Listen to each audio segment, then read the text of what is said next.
ಕುಮಾರಸ್ವಾಮಿ ಅವರ ಬಳಿಕ ದೇವೇಗೌಡರಿಂದಲೂ ಕೂಡ ಭಾವನಾತ್ಮಕ ಅಸ್ತ್ರ.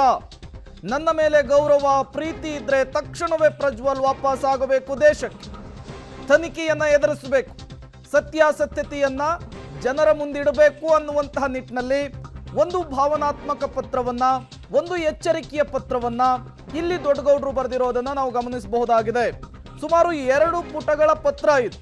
ಈ 2 ಪುಟಗಳ ಪತ್ರದಲ್ಲಿ ಪ್ರಜ್ವಲ್ ರೇವಣ್ಣ ಅವರನ್ನ ದೇಶಕ್ಕೆ ವಾಪಸ್ ಕರೆಸುವಂತಹ ಪ್ರಯತ್ನ ಒಂದು ಕಡೆ, ಮತ್ತೊಂದು ಕಡೆ ನಮ್ಮ ಕುಟುಂಬದವರ ಯಾರ ಕಾಂಟ್ಯಾಕ್ಟ್ ನಲ್ಲೂ ಕೂಡ ಪ್ರಜ್ವಲ್ ರೇವಣ್ಣ ಇಲ್ಲ ಅನ್ನುವಂತಹ ಸಂದೇಶವನ್ನು ಕೂಡ ಈ ಪತ್ರದ ಮೂಲಕ ರವಾನಿಸಿದಂತೆ ಕಾಣಿಸ್ತಾ ಇದೆ. ಮತ್ತಷ್ಟು ಡೀಟೇಲ್ಸ್ ಅನ್ನು ಕೊಡ್ತಾರೆ ನಮ್ಮ ಪ್ರತಿನಿಧಿ ಶ್ರೀನಿವಾಸ್, ನೇರ ಸಂಪರ್ಕದಲ್ಲಿ ಜಾಯಿನ್ ಆಗಿದ್ದಾರೆ. ಶ್ರೀನಿವಾಸ್, ಈ ಪ್ರಕರಣ ಮುನ್ನೆಲೆಗೆ ಬಂದಾಗಿನಿಂದಲೂ ಕೂಡ ಒಂದಲ್ಲ ಒಂದು ರೀತಿಯಲ್ಲಿ ಹಲವು ವಿಚಾರಗಳು ಚರ್ಚೆ ಆಗ್ತಾ ಇತ್ತು.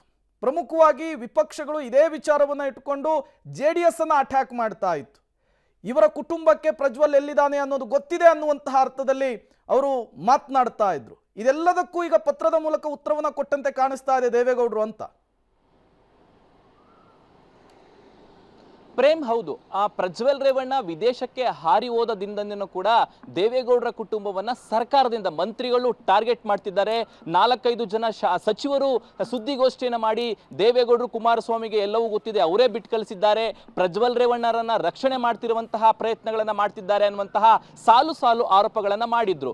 ಕುಮಾರಸ್ವಾಮಿಯವರು ಕೂಡ ಮೊನ್ನೆ ಸುದ್ದಿಗೋಷ್ಠಿ ಮಾಡುವಂತ ಸಂದರ್ಭದಲ್ಲಿ, ನಿನ್ನೆ ಮಾತಾಡುವಂತ ಸಂದರ್ಭದಲ್ಲೂ ಕೂಡ ಖಚಿತವಾಗಿ ಹೇಳಿದ್ರು, ಯಾವುದೇ ಮಾಹಿತಿಗಳು ಪ್ರಜ್ವಲ್ ರೇವಣ್ಣ ಎಲ್ಲಿದ್ದಾರೆ ಅನ್ನುವಂಥದ್ದು ನಮಗೆ ಗೊತ್ತಿಲ್ಲ, ನನಗೆ ಮಾತ್ರ ಅಲ್ಲ ಇಡೀ ಕುಟುಂಬದ ಯಾವ ಸದಸ್ಯರಿಗೂ ಗೊತ್ತಿಲ್ಲ ಅನ್ನುವಂತಹ ಸ್ಪಷ್ಟ ಮಾತುಗಳನ್ನ ಹೇಳಿದ್ರು. ಹಾಗಾಗಿನೇ ಅವರು ಪ್ರಜ್ವಲ್ ರೇವಣ್ಣ ಅವರು ವಾಪಸ್ ಬರಬೇಕು, ತನಿಖೆಗೆ ಎದುರಿಸಬೇಕು ಅನ್ನುವಂತಹ ಒಂದು ಸಂದೇಶವನ್ನ ಕೊಟ್ಟಿದ್ರು. ಕುಮಾರಸ್ವಾಮಿ ಅವರ ಮಾತಿಗೆ ಅವರು ಒಪ್ಪಲಿಲ್ಲ, ವಾಪಸ್ ಬಂದಿಲ್ಲ. ಹಾಗಾಗಿನೇ ದೇವೇಗೌಡರಿಗೂ ಕೂಡ ಈ ಒಂದು ಪ್ರಕರಣದಿಂದ ಸಹಜವಾಗಿ ಅವರಿಗೆ ನೋವಾಗಿದೆ.